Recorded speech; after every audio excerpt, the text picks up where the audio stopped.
Cerpen Dompet, karya Y. Edward Horace S.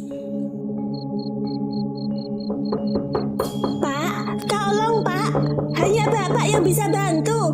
Ini harus diselesaikan malam ini juga. Seperti suara sirine meraung-raung memecah keheningan malam, tepat pukul 8 ketika orang-orang bersiap hendak tidur mengakhiri hari, seorang janda tua tergopoh-gopoh berlari, mengomel ngelantur tidak karuan. Menggedor pintu rumah seorang bapak yang paling dihormati di kompleks perumahan itu. Beberapa lampu tetangga yang sudah mati tiba-tiba menyala. Pak RT, tolong saya Pak. Dengan mata seperempat watt yang sebentar lagi jeglek, Pak RT membuka pintu. Sebagai yang diberi kepercayaan mengayomi warga dan dituakan di situ, sudah seyogyanya Pak RT tetap melayani kapanpun tanpa memandang kondisi. Oh, ada apa, Bu? Sudah malam ini. Apa yang bisa saya bantu? Ibu tidak perlu teriak-teriak seperti itu. Dompet saya hilang Pak. Apa? Dompet? Iya Pak, dompet saya hilang.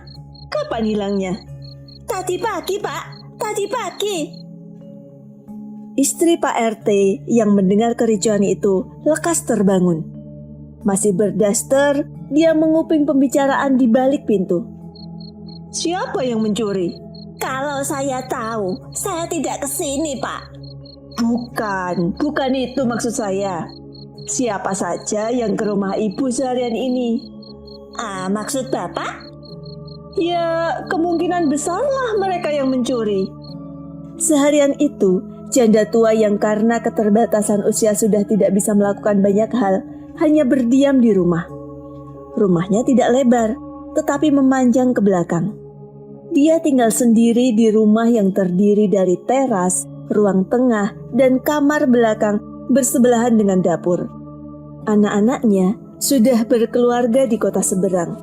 Pagi tadi, janda itu meletakkan begitu saja dompetnya di atas meja di ruang tengah bersama dengan korannya yang biasa menjadi bahan bacaannya untuk kemudian digosipkan sembari menikmati pisang goreng dengan secangkir teh hangat. Oh, tamu saya 3 Pak. Yu Paijan, Bu Sulenco, dan Kang Maido, katanya sembari mengelus-elus rambutnya yang beruban banyak itu. Dia berusaha keras melawan ingatannya yang mulai parah terkena penyakit lupa. Oh begitu. Baik, saya panggil mereka. Ibu tunggu di sini. Saat pukul 9, Pak RT bersama ketiga orang itu yang juga warga kompleks perumahan sudah duduk bersebelahan di ruang tamu rumah Pak RT. Ngaku kamu kan yang ambil dompet saya? Janda itu menunjuk-nunjuk Yu Paijan. Matanya melotot seperti hendak keluar. Bukan saya, Bu. Buat apa saya ambil dompet Ibu? Yu Paijan yang umurnya 6 tahun lebih muda dibanding janda itu membela diri. Saya akan bayar utang itu, Yu. Pasti. Kamu nggak percaya? Yu Paijan menghela nafas. Sebetulnya, dia geram dengan sifat janda itu yang suka berhutang ketika membeli sayur darinya. Apalagi saat menawar tak tanggung-tanggung. Dia pikir bahwa sayur dari pasar ke kompleks itu tidak pakai ongkos. Dia pikir saya tidak menderita karena harga cabai naik, bawang putih naik, tomat naik. Tega-teganya dia menawar sampai saya tidak dapat untung. Tanam sendiri saja kalau begitu. Pagi tadi masih teringat jelas oleh Yu Paijan bagaimana janda itu membolak-balikkan kangkung dan melemparkan begitu saja tanpa sopan di depannya. Memilih-milih bawang putih yang baik dan sedikit mengejek ketika ada yang busuk. Tomat yang tidak jadi dibelinya pun jadi berantakan seusai dipegang-pegang. Saya cuma masuk teras, Bu. Ibu lihat sendiri kan, saya tidak masuk ruang tengah. Tapi kan, Yu Paijan bisa saja masuk ketika saya ke dapur. Yu Pai-chan masuk diam-diam lalu mencuri dompet saya. Astaga! Yu Pai-chan mengelus dada. Dia tidak habis pikir. Orang yang sudah merugikannya menuduhnya sembarangan. Apakah dia tidak berkaca dan tidak punya malu? Memang urusan dompet bisa membutakan segalanya. Atau jangan-jangan Bu Sulenco ya yang mencuri dompet saya? Ibu kan seharian di ruang tengah? Bukan saya, Bu. Benar. Suara Bu Sulenco terdengar perlahan, terbata-bata. Apa gara-gara ibu tidak suka pendapat saya mendukung Bu Nari mau menjadi kepala desa, terus ibu mengambil dompet saya? Ya ampun, Bu. Tega sekali ibu menuduh saya seperti itu. Bu Sulenco dengan kacamata tebalnya sudah terkenal sebagai teman bergosip janda itu. Setiap kemana saja, mereka sering ditemukan berdua bak suami istri. Beberapa ibu tidak suka berkumpul dengan mereka. Apalagi janda itu menjadi tim sukses Bu Narimo sebagai kepala desa yang nyata-nyata Bu Narimo hanyalah seorang pendatang baru di desa itu. Dan saingannya Bu Laksono adalah adik kandung Bu Sulenco. Seharian sempat mereka bersih tegang. Biasanya mereka akan makan siang bersama seusai ngobrol. Tapi siang itu Bu Sulenco pulang cepat-cepat ketika janda itu sedang ke toilet. Mana tahu, ibu mengambil dompet saya saat saya di toilet. Astaga, ibu jahat sekali. Buat apa saya mencuri dompet ibu? Saya sudah kaya. Saya tidak butuh uang ibu. Dompet itu sangat disayang janda itu. Berwarna biru, berbahan kulit dengan luas 20 x 10 cm persegi. Dompet itu terlalu penting. Dalamnya terdiri dari 3 saku yang masing-masing dipisahkan sebuah sekat. Saku pertama berisi foto anak-anak dan cucu-cucunya. Wajah mendiang suaminya pun masih tersimpan di sana.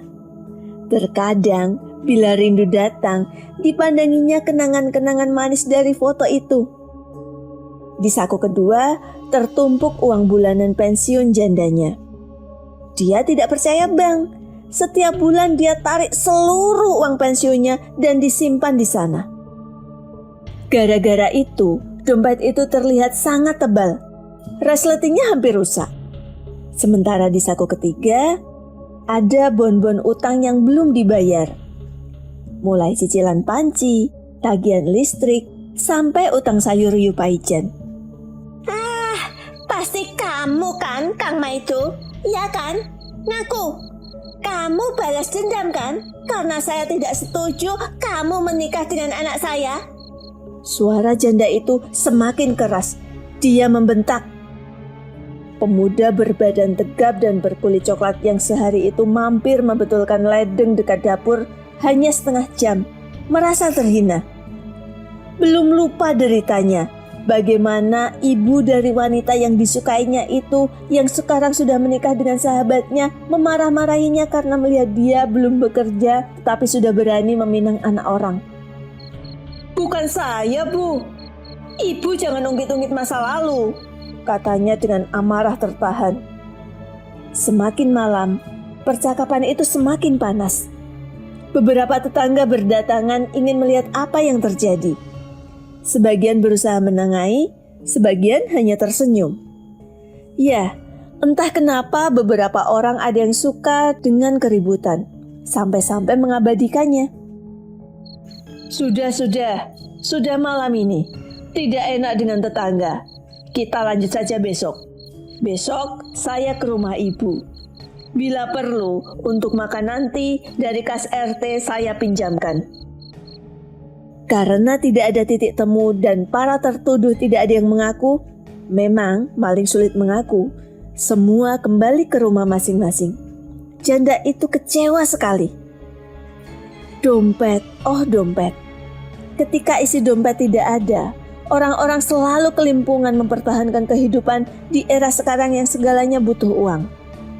Ketika isi dompet segitu-segitu saja, harga kebutuhan merangkak naik. Adakah yang lebih harus dilakukan selain bekerja keras menambah isinya meskipun lewat tindak kejahatan? Kalau isi dompet berlimpah, tidak jarang pula kelabakan mengelola sehingga sembarangan belanja dan tidak memikirkan masa tua. Bersama tetangga sebelahnya, janda itu diantar pulang. Di rumah, di atas tempat tidur, tepatnya di atas bantal kesayangannya yang sedikit terangkat, janda itu masih saja mengomel, ngelantur tidak karuan. Dalam pikirannya, terbayang-bayang bagaimana dia harus memenuhi kebutuhan makan besok. Bagaimana dia harus bercerita kepada anak-anaknya tentang tanggung jawab atas uang yang sudah diterimanya baru kemarin. Bagaimana pula dia membayar tagihan arisan yang paling lambat lusa. Pertanyaan-pertanyaan itu terus berkelebatan. Kepalanya digeser ke kanan, ke kiri, sepanjang malam suram itu. Tidak ada ketenangan dan tidur nyenyak barang sekejap mata. Meski dompetnya telah ada, janda itu juga masih sembarangan menyimpannya. Jakarta, 21 Februari 2021.